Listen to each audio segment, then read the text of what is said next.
I think you had made an excellent historical analysis, but I think you missed some things out. Sure, please. I'd add you had a complete collapse in confidence in the existing traditional institutions in both Germany and Italy. Yes.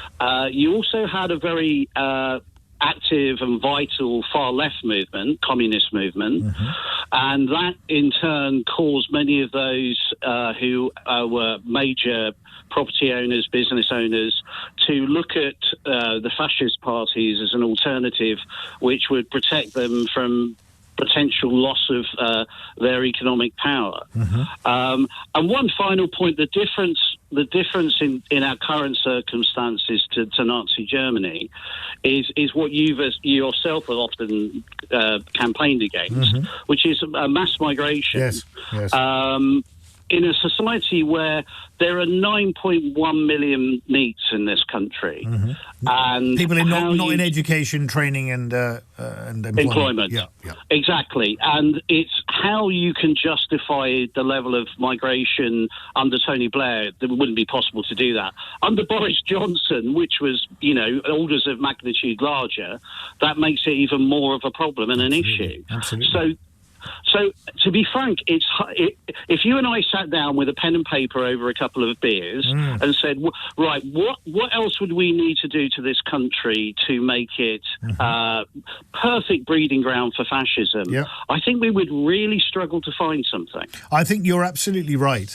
And I think that there are three elements here that have led us to this point. I don't excuse the rise of fascism for 1 second, but I understand why it's rising, and it deeply disturbs me. And I think partly the problem is the failure of the mainstream political class to deal with the fundamental issue, and there are three, in my view. One is immigration, which has gone up exponentially over years, despite them being told again and again and again to get it down, number one. Number two, I think people feel an identity issue, where every passing marginal minority group is emphasised, their identity is lauded, and the mainstream white British identity is poo-pooed and dismissed. And I think finally, people feel that they've been ignored. A lot of people who are not doing well in this country, particularly people in the white working class who are underachieving in schools, feel totally ignored, and this is blowback. None of that, in my view, allows or should justify what White Vanguard are doing.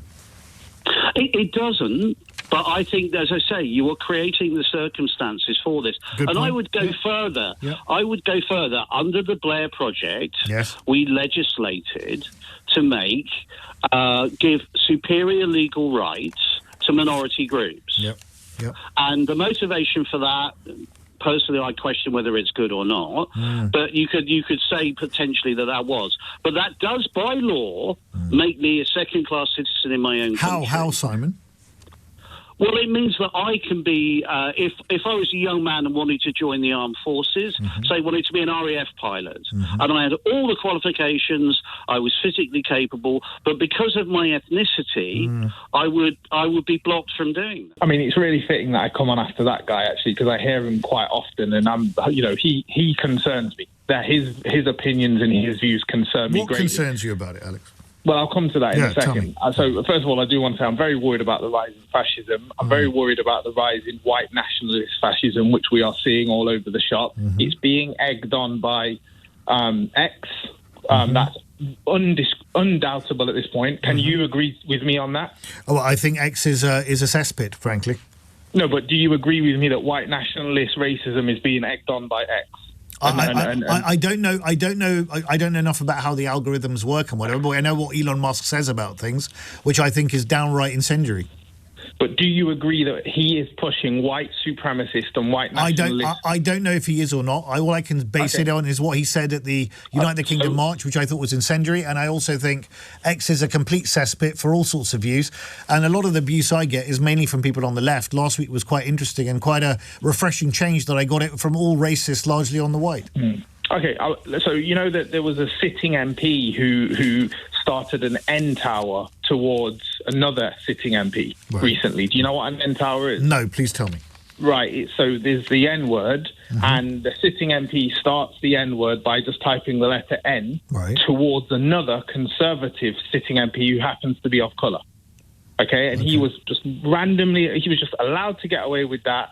no problem. Many of your listeners will know what I'm talking about. Okay. But anyway, let's move to my other point. Please. Being against illegal immigration doesn't make you a fascist. Yeah. But what does make you a fascist adjacent is the conclusions you draw from that illegal immigration and the means in which you're prepared to go to achieve those aims. So if you look at ICE right now in the States, there are lots of your callers, lots of listeners to LBC. I hear it all the time. Mm-hmm. That guy previously to me would be salivating at the idea of ICE in the UK. Running around the streets, capturing people off the streets with no real jurisdiction, no real support from the rule of law. They would be absolutely salivating at that. But Alex, why is it fascism to deport people who have arrived into the country illegally? So there's a tick list of fascism, okay? And I'm not saying it's fascism to deport illegal immigrants. I'm saying it's fascism to when your governing party ticks every one of those checkboxes on the checklist of fascism. Right, which I went through. And I can apply, there's a couple of them, but I can apply them to Donald Trump directly. I personally have done that and can do that. And many, many scholars of fascism have done the same. Reputable scholars. Look at Timothy Snyder, Yale professor. Next we're going to be saying Yale's DEI and woke. Well, he's a white man. Okay, so let's not pretend and be silly out here. There are credible scholars who know what's going on in the USA is fascism right now. And there are people like your previous caller who are absolutely salivating at the thought of that happening in the UK. And I'm going to tell him right now, people like me, are ready for people like him. What does that mean?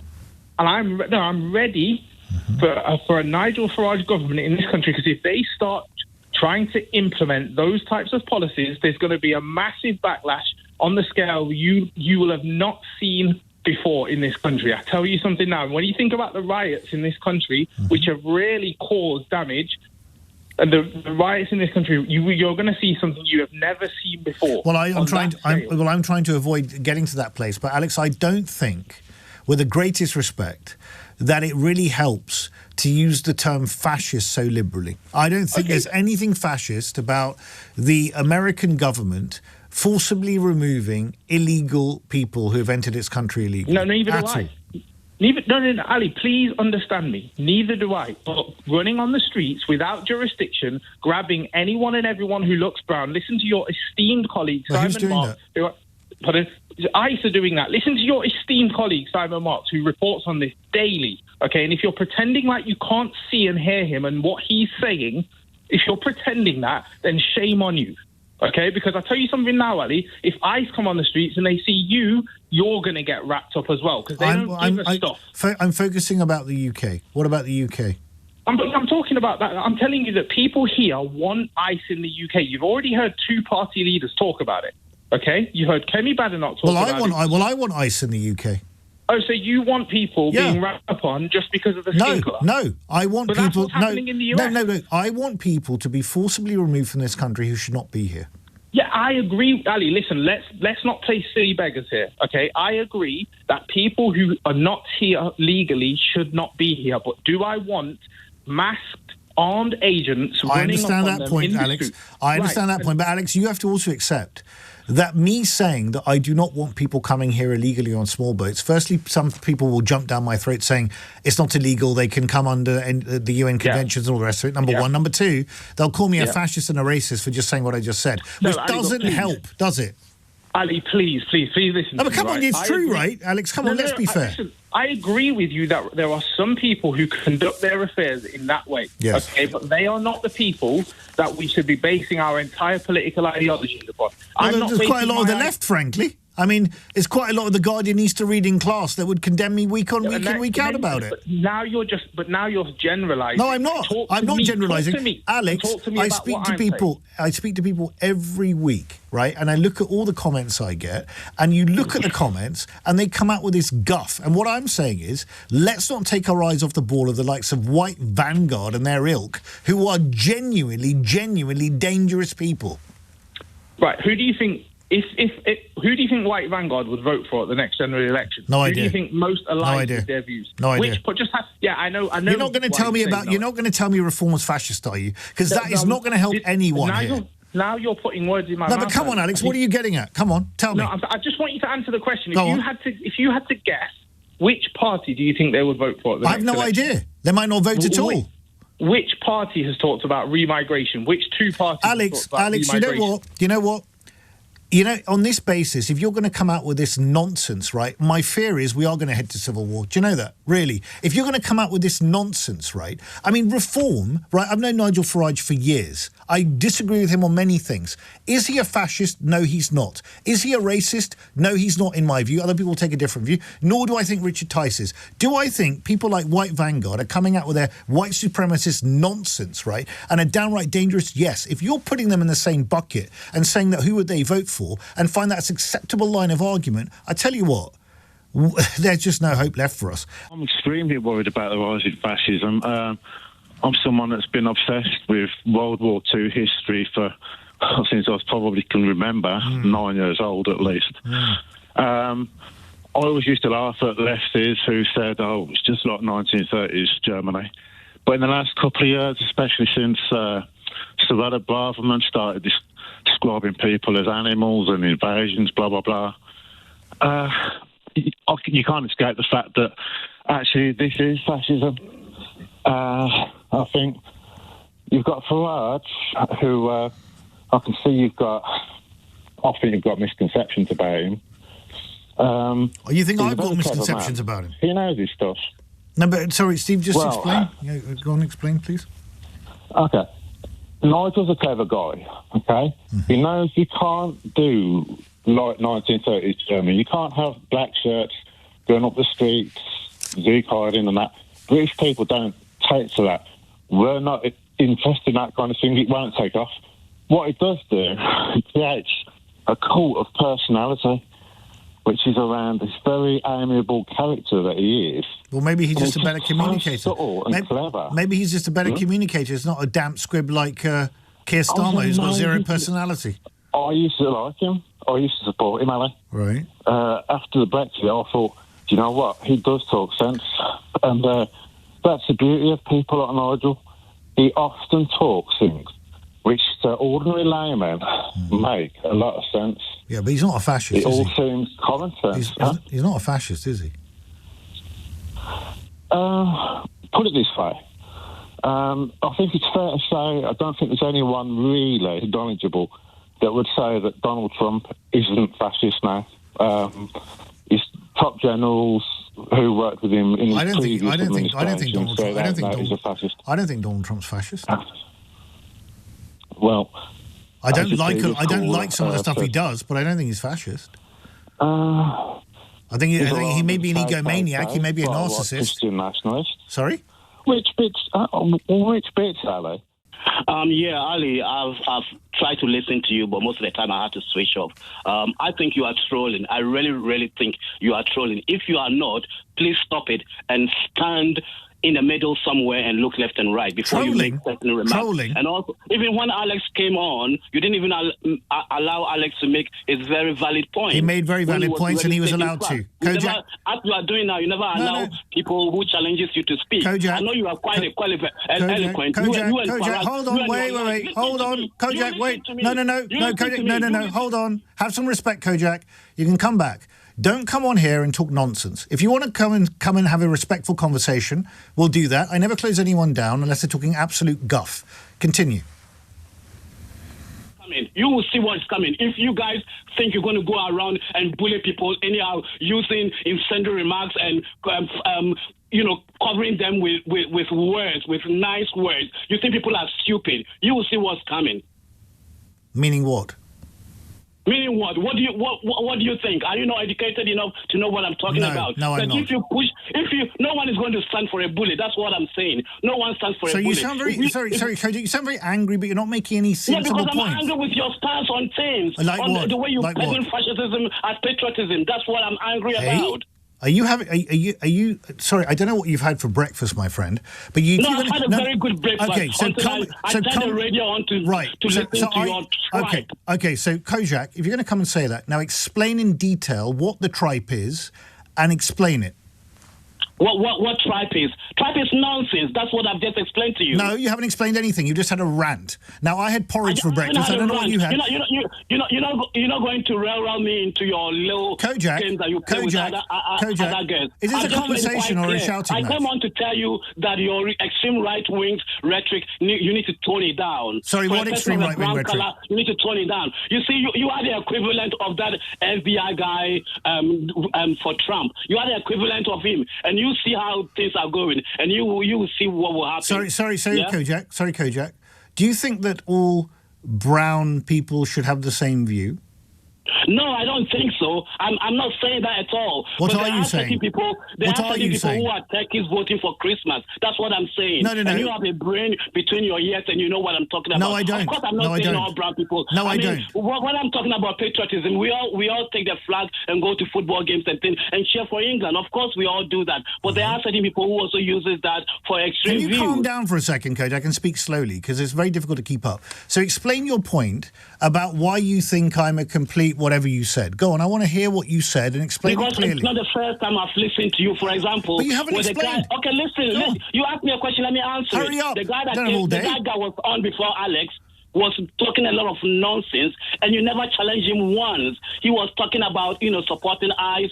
Of course, people who are here illegally ought to be rounded up and do whatever they have to do with them. But in terms of ICE that you claim to support, they are going around, attacking people just because of their color, who are not supposed to be attacked. How the hell can you not see that? Kojak, do you accept there are lots of people in this country who get very, very upset about even the concept of people who arrive here illegally in small boats being deported? No, we're not talking about that. We are. You're not going to get me into diverting. You're not going to do that with me. You're not going to get that. No one is talking. Anybody with a brain will see that is wrong. Kojak, are you capable of actually debating, or are you just capable of ranting? Because I'm trying to engage with you, but it's getting quite tiresome. I'm going to give you one more chance.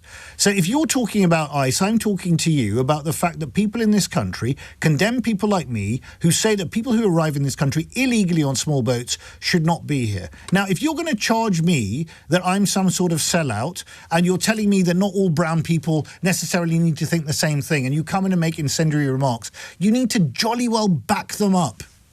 You've said that like 1,000 times. I've not come here to do any of that. If in any event, you are the one doing that.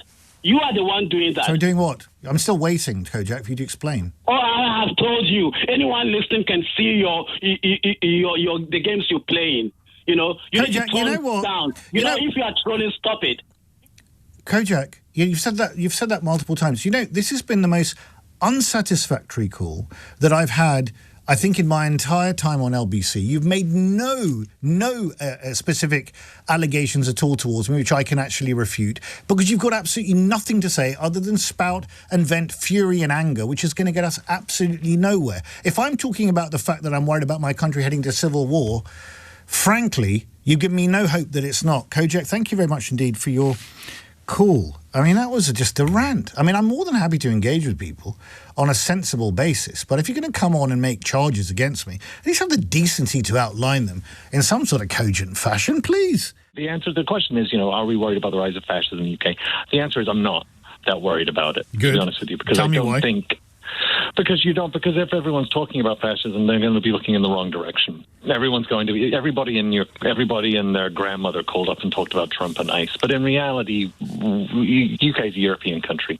You have to look about what you were talking about for many years, and which we've been talking about, which is the rise of the far right in Europe and how that was happening. And that happened very simply by the internal colonization of conservatism by far right forces. It gets to a point in all European countries, and it's happened across the board where mainstream center-right conservative parties have, adopted an ideological logic of the far right to the point where that no longer needs like an outside party. So the point is, if you have like a hard right party like Reform, what's the point of voting for them when you have the internal logic is within the Conservative Party or within any Conservative Party? And you've discussed that about every single other European country for years, except for the UK. And what you get with that, and the thing is, the hallmarks of that are very simple, and you get to a shift into what the PIS did, which is kind of the inversion of legality. So you basically just try to force the issue to make the illegal legal. So you were talking about the small boats. Well, nobody has a problem with that. But the question is, well, do you commit mass refoulement as a result? Do you send people back to be tortured, potentially tortured as a result, or do you make sure that you have checks to make sure that that doesn't happen? Well, then, the answer is, well, we'll withdraw from the ECHR, we'll withdraw from the torture, we'll withdraw from the torture, excuse me, I got chemo brain right now. Yeah, I understand. And all that other stuff. And what you basically do is you basically make the illegal legal, and in making the illegal legal, the German word is umfaben. You basically recreate the legal system in your own image to the point where it becomes illiberalism. And what you have right now is you have the normalization of illiberalism within the Conservative Party. And that is what you've had across Europe, across all mainstream Conservative parties. And now you have it here, and it's already too late. Well, because it's happened. Already too late. I mean, really, really bleak out there.